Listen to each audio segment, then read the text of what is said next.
Estamos en este conversatorio sobre la muerte de Jesús en estas dos perspectivas, ¿no? Histórica y psicológica en la medida de lo posible. De modo que la parte histórica nos la va a acompañar nuestro pastor y magíster en teología y en derecho, Aníbal Torres, y la parte psicológica espero abordarla yo, Alberto Guerrero, con una maestría también en teología. Listo, hermano Aníbal, gracias. Bueno, muchas gracias, Alberto. Un saludo cordial al hermano y a la hermana que nos acompañan. Evidentemente ha habido algunos inconvenientes con la entrada a esta plataforma Teams. Lo raro es que siempre ocurre y lo hacemos aquí porque tenemos la posibilidad de grabar para, como decía Alberto, subir el video del conversatorio al canal de YouTube de Conversatorios Anabautista. Hace 15 días estuvimos hablando del Jesús histórico y del Jesús divino y se dijeron muchas cosas sobre el Jesús histórico. Por supuesto, hablar sobre la muerte de Jesús en perspectiva histórica es también hablar del Jesús histórico, por eso vamos a tener el buen cuidado de no repetir, de tratar de no repetir lo que se dijo hace 15 días.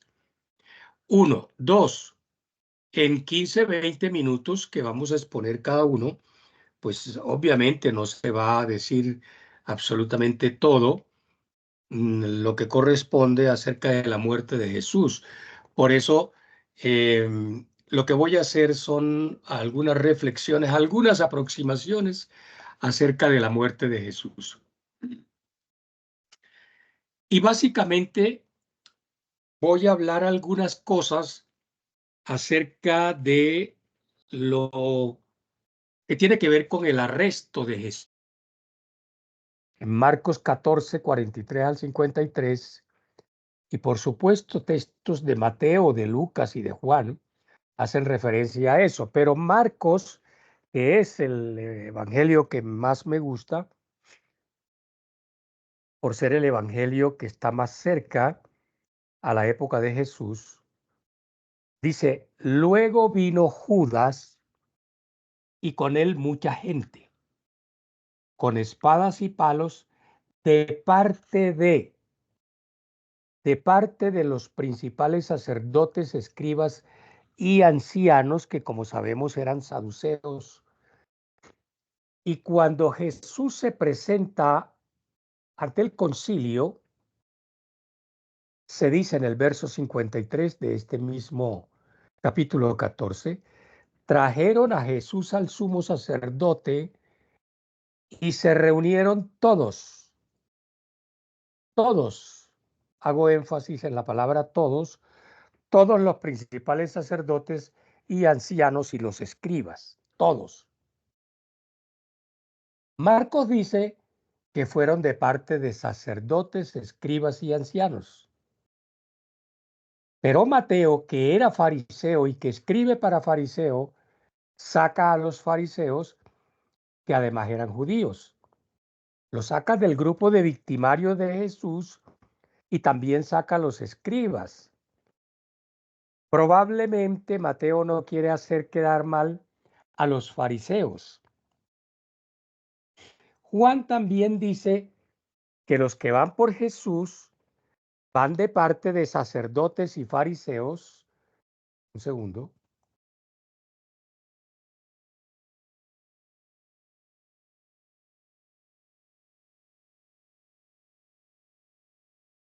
Un segundo que estoy tratando de darle entrada aquí a quienes están pidiendo la entrada.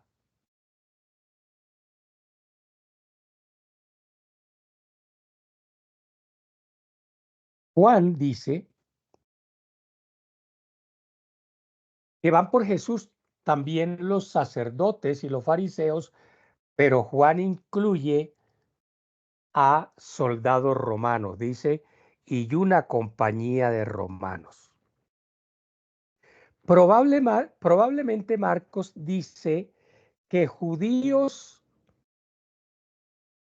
son los que van a buscar a Jesús y no mete a los romanos, decíamos porque no quiere quedar mal con los romanos. Marcos está en Roma escribiendo su texto desde luego. Marcos dice que fueron a buscar a Jesús con espadas y con palos y lo mismo dice Mateo. Lucas no dice nada sobre eso, pero Juan dice que llevaban linternas y antorchas porque Juan siempre está hablando de luz, de oscuridad. Y dice que llevaban armas, claro, porque Juan dice que también fueron por Jesús soldados romanos.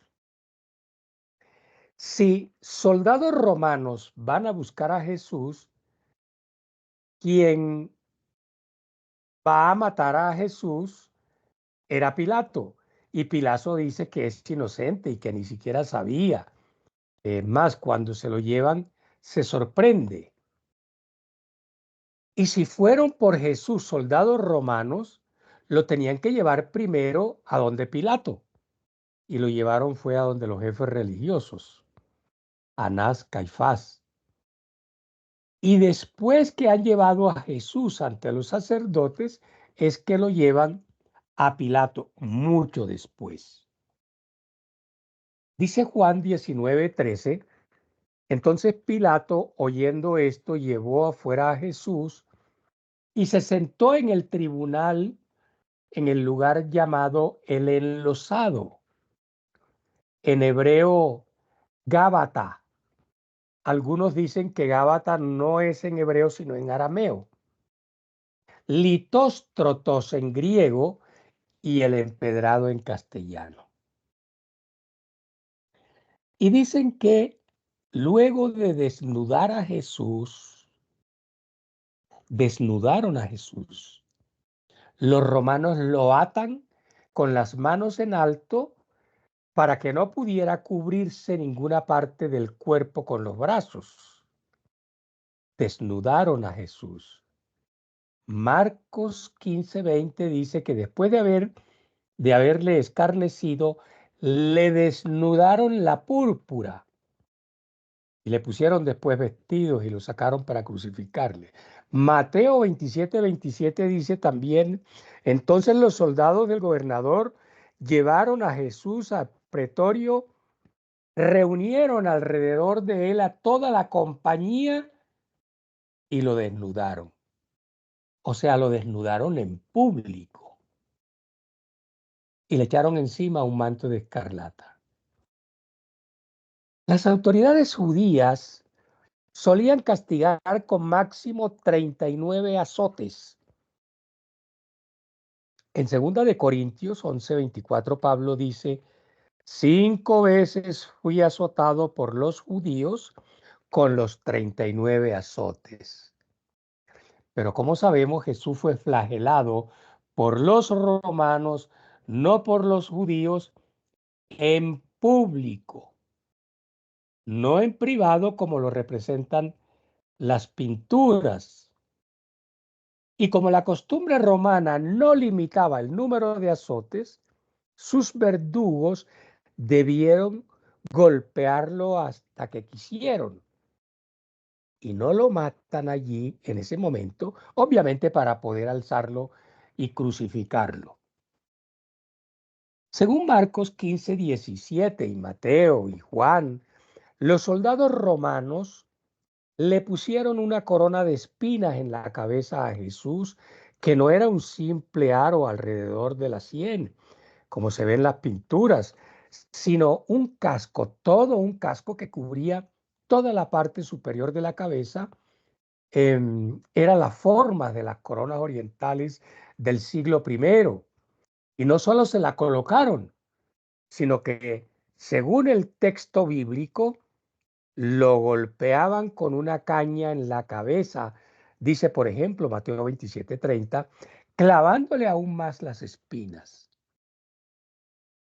Luego le pusieron la cruz sobre la espalda, pero no toda la cruz, como muestran las pinturas. solo el palo horizontal, el travesaño, que llaman patíbulo. Le extendieron los brazos, le pusieron sobre los hombros el travesaño, unos 40 kilos de peso, y se lo ataron a las muñecas y a los brazos. Mientras tanto, el palo, el vertical, llamado estipes, aguardaba, estaba ya clavado en el lugar a donde lo iban a llevar a ejecutarlo. Dicen que probablemente ese palo vertical lo empleaban para más de una ocasión. Si en algún momento Jesús cayó durante su marcha, lo cual no lo dicen los evangelios, debió haberse estrellado el rostro contra el piso. En segundo lugar, hablemos de la crucifixión. Probablemente la crucifixión se originó con los asirios y los babilonios y fue usado sistemáticamente por los persas en el siglo VI antes de Cristo. De los persas pasó a los fenicios y de estos a los romanos. Cuando Jesús nació, hacía varias décadas que los romanos estaban en Palestina. Y justo entre las cosas que habían introducido figuraba la crucifixión como instrumento de castigo para revoltosos. De manera que morir crucificado era morir lentamente asfixiado o ahogado o de ahogo progresivo, como un estrangulamiento poco a poco a una persona. La muerte en la cruz los romanos la consideraban tan humillante que la reservaban solo para esclavos y extranjeros, para delitos graves como el homicidio, la traición y sobre todo para la sedición. Para algunos la crucifixión fue un invento no de asirios ni de babilónicos, sino de persas. En todo caso, los persas fueron los que más la usaron. Para los persas la tierra era sagrada, por eso usaron esta forma de castigo en la que el condenado estaba lo más lejos posible del suelo para no contaminarlo. Si lo hubieran matado los judíos a Jesús, seguramente habría muerto apedreado, porque la pena de muerte propia de los judíos era la lapidación. Acordémonos de la mujer adúltera de Juan 8:5, o como buscaron apedrear al mismo Jesús, Juan 10:31, o como mataron a Esteban, Hechos 7:59. Y en relación con la sepultura de Jesús, lo que podemos decir finalmente es lo siguiente. La muerte de Jesús la cuenta Marco en el 15:37. Jesús, dando una gran voz, expiró, entonces el velo del templo se rasgó en dos, de arriba abajo. Verso 40, también había algunas mujeres mirando de lejos, entre las cuales estaba María Magdalena, María la madre de Jacobo el menor y de José y Salomé. Si estas tres mujeres miraban de lejos, era porque no se podían acercar o no las dejaban acercar. Nunca a un crucificado les permitían estar con los amigos o con los familiares. Dice el verso 40, cuando llegó la noche, José de Arimatea, miembro del concilio, vino y entró osadamente a Pilato y pidió el cuerpo de Jesús, más o menos. El consejo o concilio era el tribunal que juzgaba y que condenaba. Marcos 14:55 dice, y los principales sacerdotes y todo, subrayo, todo el concilio buscaban testimonio contra Jesús para entregarle a muerte, pero no lo hallaban. Si dice que todo el concilio buscaba a Jesús para matarlo, y Arimatea era miembro del concilio, también Arimatea quería matar a Jesús. El cuerpo de Jesús se le entregó a Arimatea porque afirmo yo, Arimatea era enemigo de Jesús, o al menos no amigo, como dice Mateo y Juan, que dicen también que no solamente era amigo, sino discípulo. Si hubiera sido amigo, no se lo dan. A Jesús lo entierran los enemigos. Y sigue diciendo el texto que Arimatea compró una sábana, lo envolvió y lo puso en un sepulcro que estaba cavado en una peña e hizo rodar una piedra a la entrada del sepulcro. Y María Magdalena y María, madre de José, miraban dónde lo ponían. Eso se dice, repito, en el texto bíblico.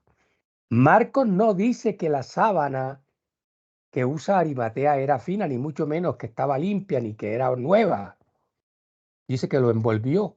Uno hasta puede pensar que mal envuelto y que lo puso en un sepulcro, y no dice que el sepulcro era nuevo, como lo dicen Mateo y Juan, ni que era de Arimatea. Pero si Arimatea hubiese sido amigo de Jesús o discípulo, como dice Juan, las mujeres que estaban cerca hubiesen ayudado a Arimatea al menos a envolver el cadáver. No, el texto dice que María Magdalena y la madre de Jesús miraban dónde lo ponían. Y decíamos que antes de morir, Marcos 15:40 había dicho que estaban mirando desde lejos. Es más, parece que la madre de Jesús no estuvo ahí en ese momento, porque cuando él estaba en Galilea, Jesús le seguían y le servían mujeres, dice el texto bíblico, y entre esas mujeres no estaba su madre. En Deuteronomio 21:23 leemos: no dejarás que su cadáver pase la noche de largo, lo enterrarás el mismo día. Todo el que muere en un madero es un maldito de Dios. Tan así era que quien tenía muerte de cruz no lo enterraban el mismo día, sino que lo dejaban para que los animales carroñeros se lo comieran. En el Evangelio de Juan siempre presenta a Jesús como Dios. Por eso es que Juan, aunque dice que se hizo hombre y habitó entre nosotros Jesús, Juan más nunca habla del Jesús humano, pero sí mucho del divino. Por eso en Juan Jesús lo sabe todo. Juan 14:4 dice: Jesús, sabiendo todas las cosas que le habían de sobrevenir, se adelantó y dijo: ¿a quién buscáis? Según Juan, Jesús lo sabe todo, y según Juan, Jesús es Dios. Por eso cita, esa cita de Juan 14 sigue diciendo que cuando llegan a buscar a Jesús para arrestarlo, Jesús pregunta: ¿a quién buscan? Y el verso 5 dice que le respondieron: a Jesús Nazareno, y Jesús les dice: yo soy. Según el ex sacerdote católico Ariel Álvarez, Jesús dice yo soy porque en el Antiguo Testamento Dios es el gran yo soy. Y Juan quiere mostrar a Jesús como Dios.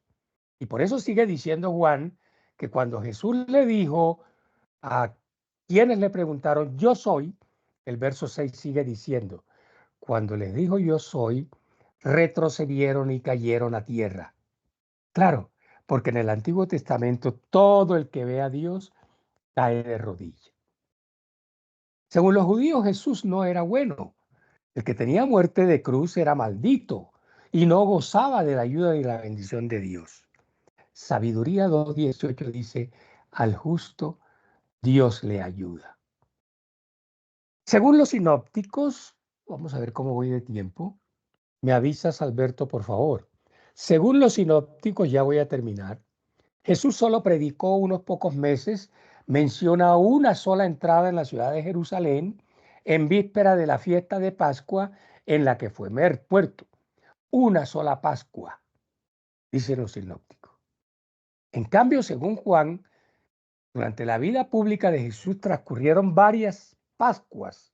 La primera, iniciándose como predicador, Juan 2:13, estaba cerca de la Pascua de los judíos y subió Jesús a Jerusalén y halló en el templo a los que vendían bueyes y ovejas palomas y a los cambistas allí sentados y haciendo un azote de cuerda echó fuera del templo a todos.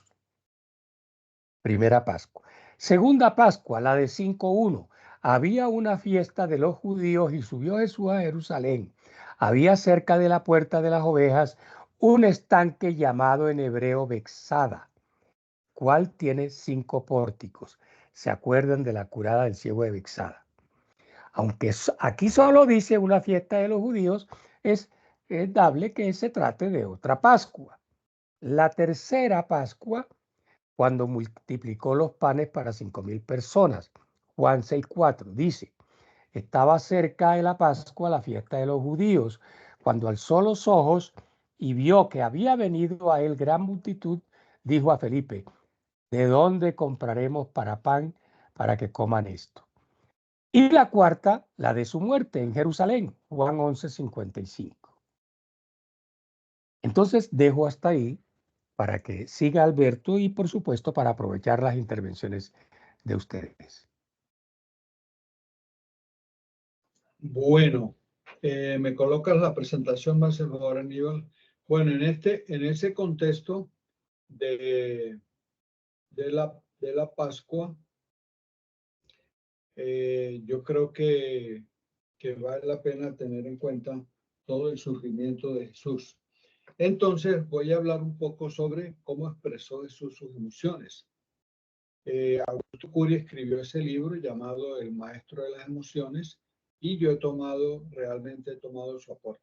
Pero ¿cuándo empieza la siguiente, Aníbal? ¿Cuándo empieza a descubrirse el tema de las emociones?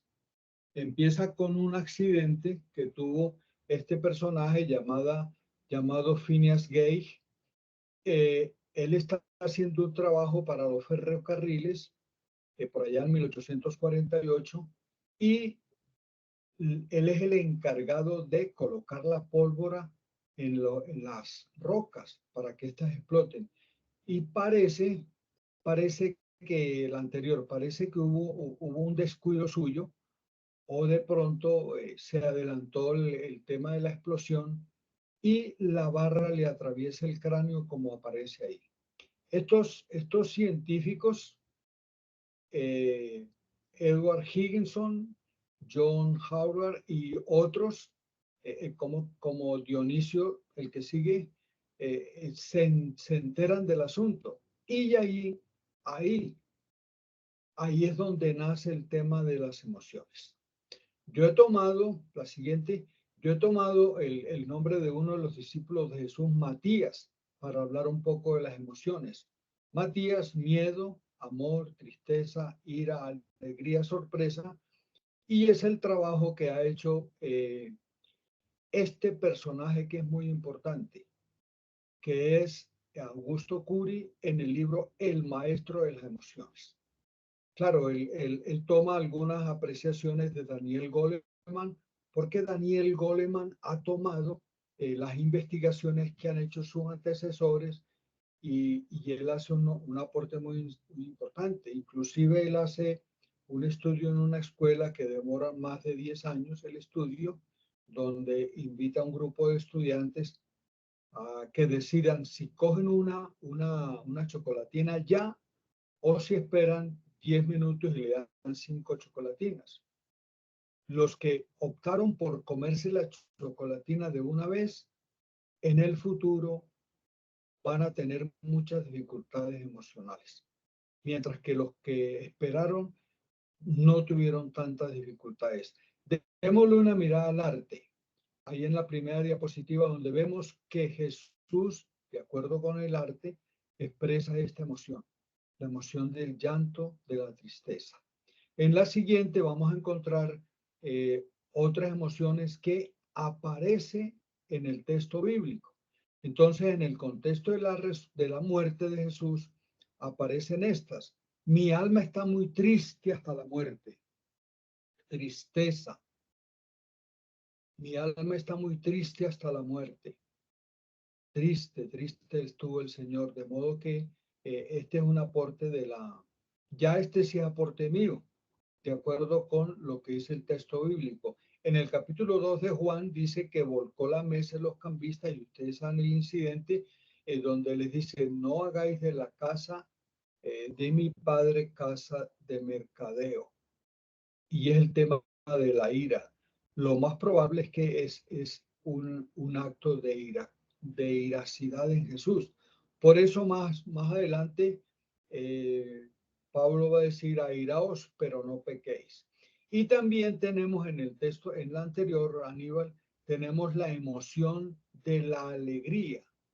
Ruega al Padre para que todos sus seguidores tuviesen pleno placer, dijo, para que tengan mi gozo cumplido en sí mismo. Esa es la oración muy importante. Entonces tenemos tristeza, tenemos ira, tenemos alegría y en la siguiente vemos algunas, volviendo otra vez al tema del arte, las emociones que comunica ahí Jesús. Lo más probable es alegría. No estoy diciendo que así era Jesús, sino cómo los artistas lo interpretan. Inmediatamente en el otro vamos a encontrar otras expresiones de, de Jesús manifestando su emotividad, sus emociones.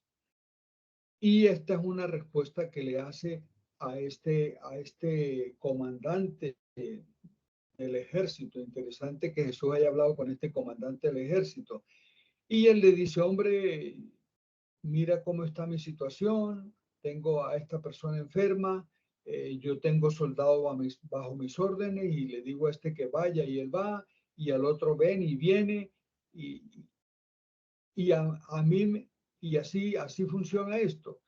De modo que tú puedes decir tu palabra y mi siervo va a sanar. Y él se sorprende diciendo que ni aún en Israel ha hallado tanta fe. De modo que Jesús se sorprende. Va a expresar la emoción de la sorpresa ahí. Y lo vamos a ver, otras fotos, el arte aquí mostrando un poco su tristeza, su dolor. Y en la número 10 encontramos otra de las emociones expresadas por Jesús en este contexto de previo a su muerte. Antes de la fiesta de la Pascua, como nos mencionaba Aníbal, sabiendo Jesús que su hora había llegado para que pasase de este mundo al Padre, como había amado a los suyos que estaban en el mundo, los amó hasta el fin. Y este yo creo que es y claro, ustedes van a decir, pero es que amor no es una emoción, es también una decisión, claro, es verdad. Pero a veces el amor se manifiesta de 4 o 5 maneras.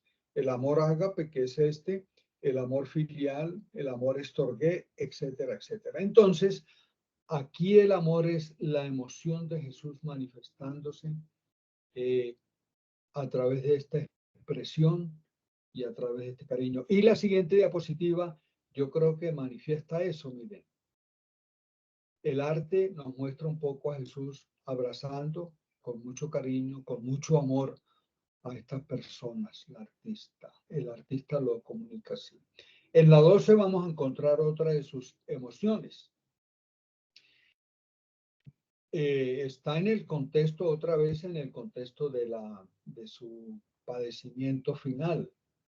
Vino luego a sus discípulos, está en Getsemaní, y los halló durmiendo y dijo a Pedro, así que no habéis podido velar conmigo una hora. Otra vez fue y oró por segunda vez diciendo, Padre mío, y aquí viene la importancia. Padre mío, si no puedes pasar de mí esta copa sin que yo la beba, hágase tu voluntad. Y yo considero, con el permiso de ustedes, que Jesús expresó miedo porque la situación que estaba por venir no era fácil. Aníbal dijo que como Jesús era Dios, él podía saber lo que le iba a pasar. En Juan hay una cosa muy importante y es que uno de sus discípulos es amigo del Sanedrín, amigo de toda la gallada de los sacerdotes y todo eso, y de pronto él había oído los rumores de lo que iba a pasar con Jesús y de pronto, lo más probable, diría yo, es que le comunica a Jesús, hombre, mira todo lo que están diciendo, que van a hacer esto, que van a hacer aquello. Entonces, aquí él siente miedo. Clave aquí es que él siente miedo. Y lo expresa en la siguiente diapositiva. Mírenlo, ahí está, orando. Hay un texto creo que es de los sinópticos, donde dice que oraba con tal fuerza que parecía que su sudor parecían gotas de sangre. La siguiente muestra otra de las emociones expresadas por Jesús. Estas son palabras de Augusto Curi, el maestro tuvo, como el libro de él se llama así, El maestro de las emociones, y él ha hecho otras investigaciones, el maestro de la inteligencia y otras investigaciones. Augusto Curi es un psiquiatra brasileño que ha hecho unas investigaciones muy importantes sobre la vida de Jesús. El maestro tuvo su vida marcada por desafíos, pérdidas, frustraciones y sufrimientos de toda clase.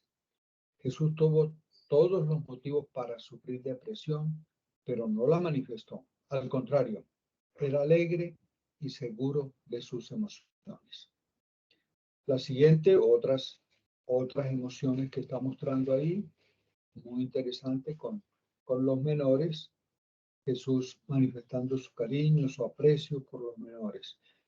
La siguiente dice que, también otra frase del maestro Curi, del doctor Curi, dice, Jesús tenía todos los motivos para padecer ansiedad, pero no la demostró.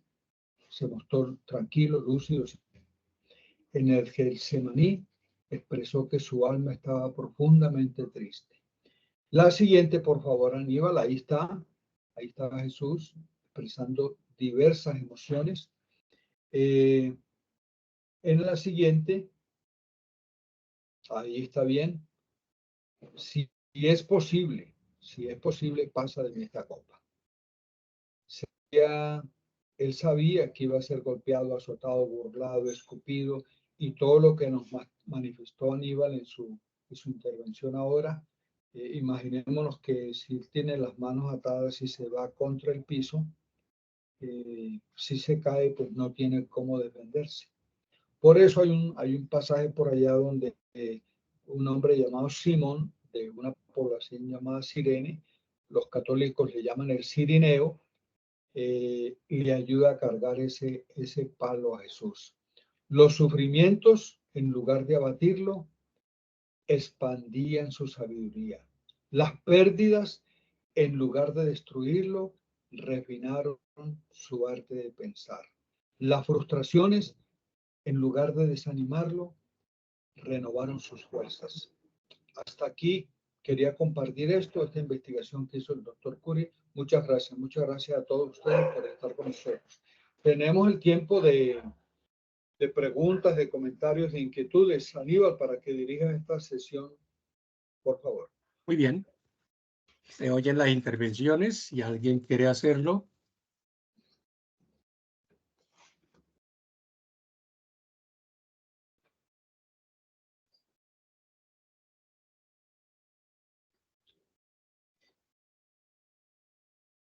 O si hay alguna pregunta.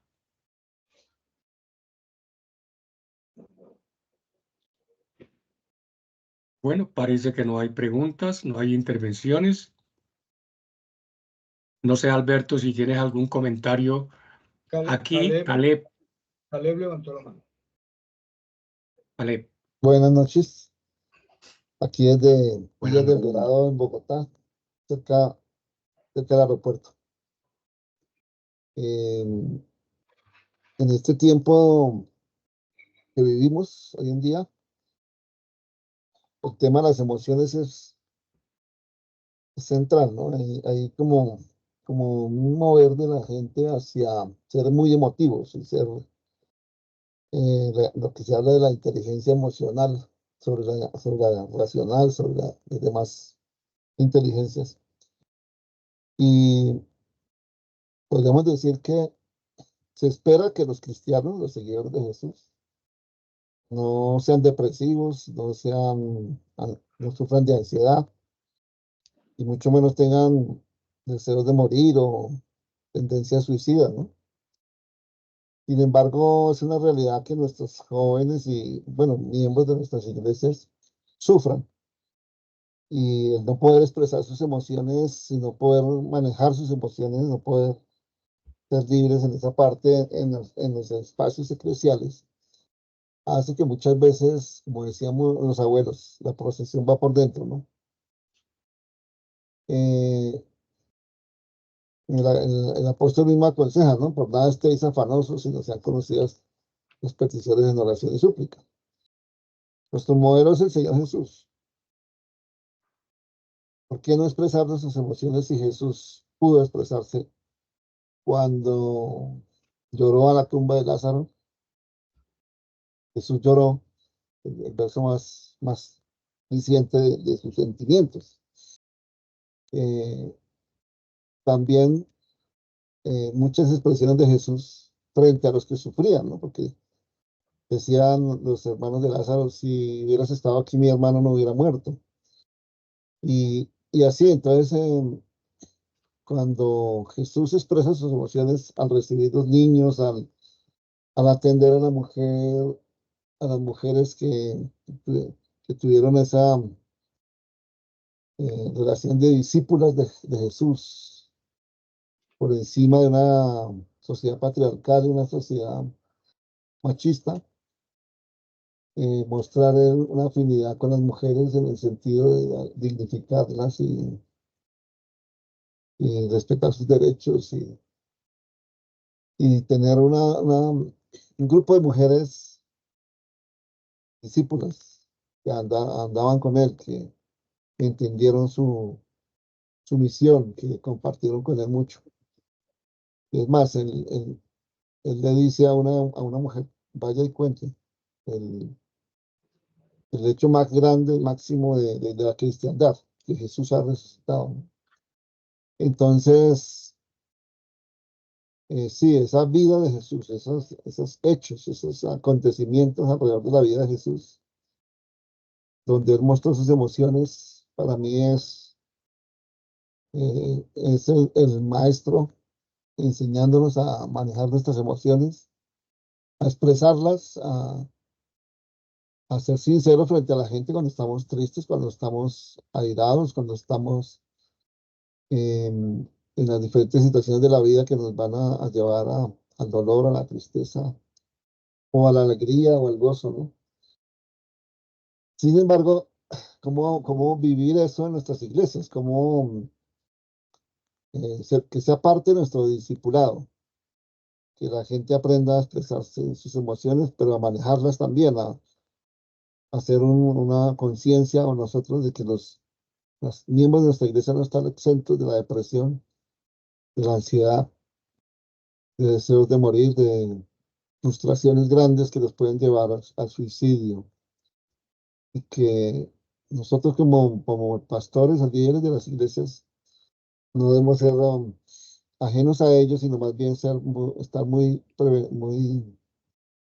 en la jugada de qué hacer frente a los dolores y sufrimientos, emociones de nuestros hermanos, hermanas, discípulos, discípulas de nosotros en las iglesias y en el mismo liderazgo de la iglesia. El mismo liderazgo a veces guarda sus emociones, a veces que en el púlpito no podemos expresar, que no, que el pastor tiene que llegar siempre gozoso, siempre ocultar sus emociones porque no pueden mostrar esas debilidades humanas o esas flaquezas, no, siempre tiene que mostrar un rostro diferente, ¿no? Entonces, gracias por este tema, abrirlo y qué bueno poderlo trabajar en nuestras iglesias en un proceso de discipulado. Muchas gracias a ti, Caleb. Muchas gracias, Caleb, muy amable. ¿Quién más desea decir algo o preguntar?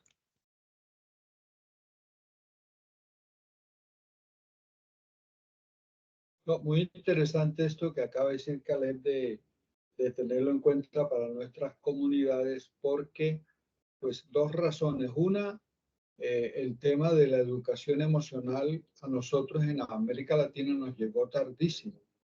¿Por qué? Porque el primer pedagogo que habló sobre esto es un pedagogo ruso, Vygotsky, pero lamentablemente nosotros a Vygotsky lo cercenaron para América Latina. Solamente los que iban a Rusia a estudiar por allá por el tema de las revoluciones o por el tema de la revolución cubana traían los escritos de Vygotsky. Y lo otro es que nuestra evangelización en América Latina ha sido una evangelización machista. Todos. De modo que nuestros pastores se dependían mucho de los escritos de Spurgeon, discurso a mis estudiantes y los escritos de Spurgeon. De modo que la evangelización fue machista. El hombre no puede llorar, el hombre debe ser el proveedor. Inclusive hoy mandaron un video. El hombre debe ser el proveedor de la casa, el hombre es el que manda, la mujer obedece, los hijos obedecen, como si fuéramos una jerarquía en la cual la autoridad del hombre está por encima de los seres humanos. Gracias a Caleb por esos aportes.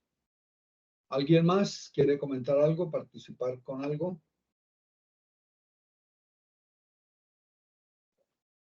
Bueno, parece que no hay más intervenciones, Alberto. Hola.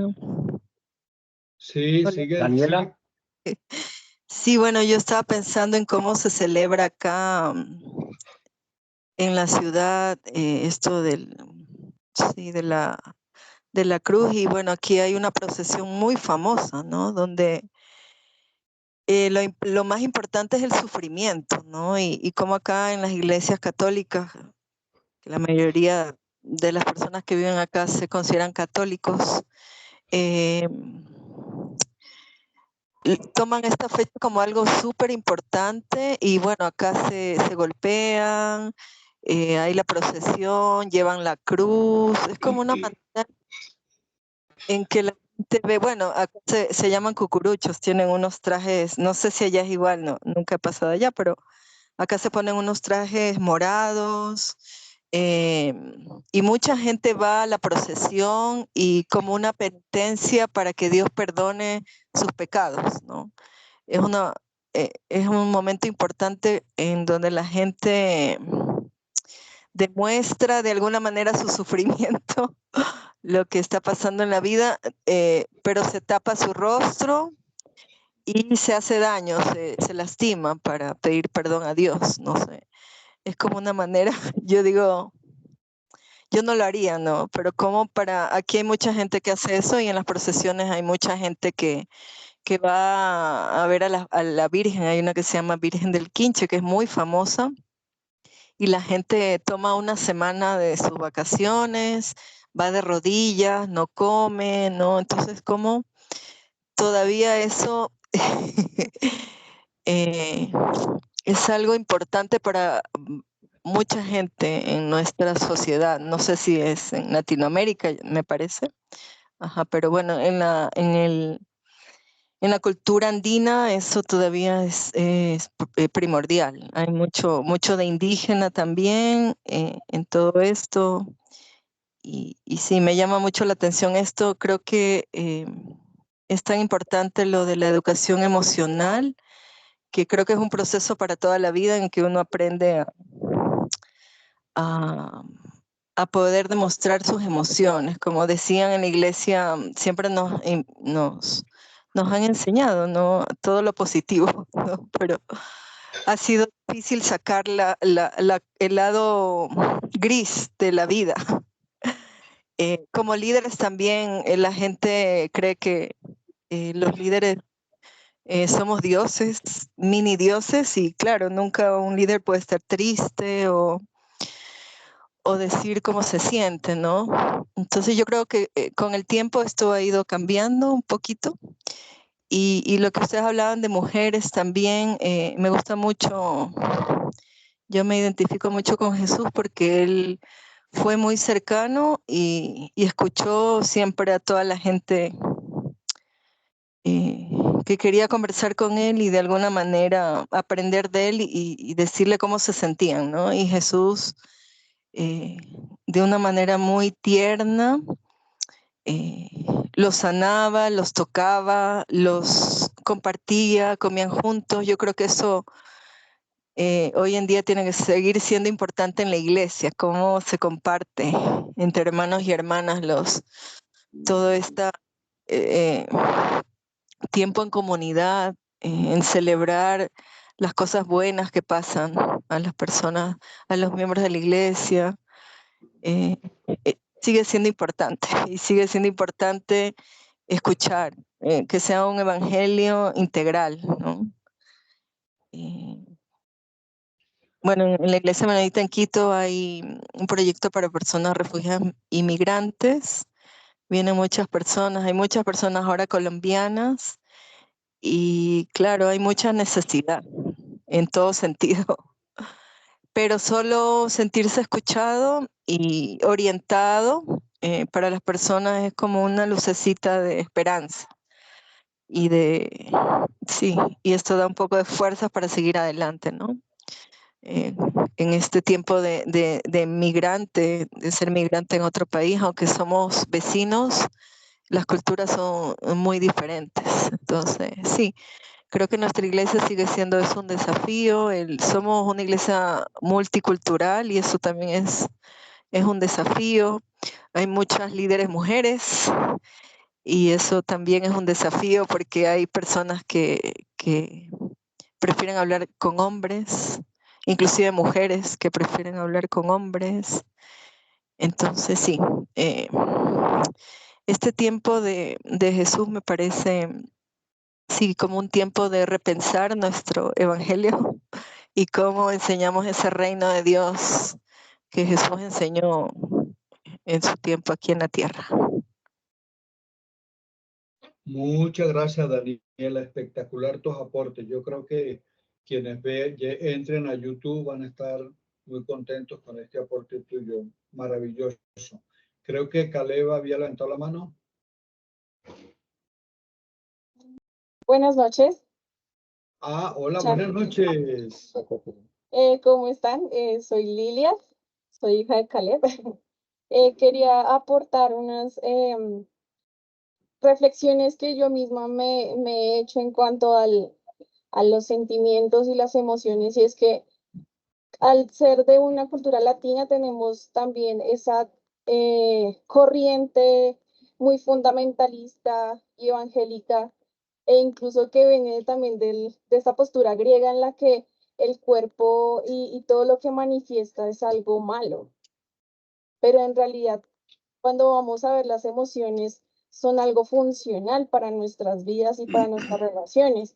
Entonces, por ejemplo, en el caso de la felicidad, nos ayuda a afiliarnos con situaciones, con personas, con cosas que nos hacen sentir felices, valga la redundancia. En otras, por ejemplo, el miedo nos ayuda o a huir o a enfrentar esas cosas que nos pueden hacer daño. También existe, pues, el miedo, perdón, el enojo. El enojo siempre nos dice sobre la injusticia.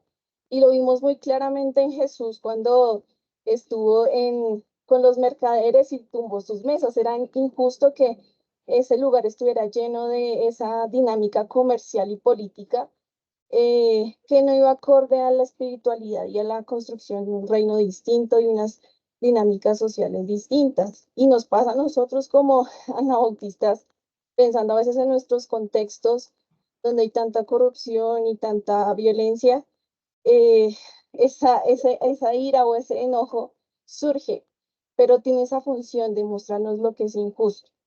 También está la tristeza. En la tristeza, él vio, por ejemplo, a la familia de Lázaro triste, y eso permitió y ellos estaban también tristes, permitieron que se afiliaran y se dieran consuelo unos a otros.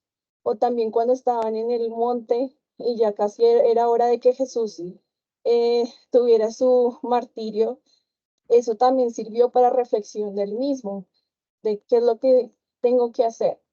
Entonces la tristeza nos lleva a eso, a reflexionar sobre lo que estamos haciendo, sobre lo que a veces nos hace daño. También deberíamos tener en cuenta eso cuando sucede en comunidad. Creo que como comunidad tenemos ciertos sentimientos y emociones y a veces no lo escuchamos porque tenemos esta perspectiva angélica de callar la voz de nuestras emociones. ¿Por qué? Porque se siente raro en nuestro cuerpo y porque también venimos de historias latinoamericanas de mucha violencia intrafamiliar.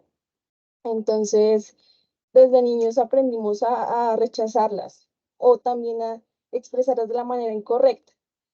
Pero creo que hay un Jesús que nos dice, sí podemos tomar todas estas funciones de las emociones y ayudarlas para que nos transformen, pero no solamente individualmente, sino como comunidades. Y también pensaba mucho en estas épocas en las que, bueno, muchos de nosotros somos tan solemnes y como que nos ensimismamos, ¿no? Esa tradición también muy latina de que recordamos la muerte de Jesús como algo, como una desgracia. Pero cuando encontramos que en la palabra la muerte no es el punto final, debería ser un punto más bien de esperanza y de conmemoración, como él lo estaba haciendo cuando estaba partiendo el pan y decía que no íbamos a estar solos. Y entonces ese no estar solos nos ha permitido como comunidades de fe construir muchísimas cosas juntos. Entonces eso quería compartir. Muchas gracias, Lilia. Sensacional. Qué chévere que nuestras mujeres que están aquí hayan aportado sus opiniones acerca de esto. Muchísimas gracias, Lilia. Y como le dije a Daniela, los que vean el YouTube van a disfrutar de ustedes también. Gracias. ¿Algún comentario más, Aníbal? No, no, Alberto, yo creo que todo está dicho. Bueno, entonces damos por cerrado el conversatorio y quedan invitados para el próximo, dentro de 15 días, que tendremos otro conversatorio sobre el tema y las personas que nos acompañan van a estar también al frente de algunas de las temáticas que podamos tener en un futuro. Así que bienvenida Daniela, gracias Caleb, bienvenida Lilia y bienvenida Teresa y todos los que están aquí participando y a los que van a ver el video por YouTube, por favor, enviar sus comentarios. De mi parte, feliz noche, Dios les bendiga. Feliz noche.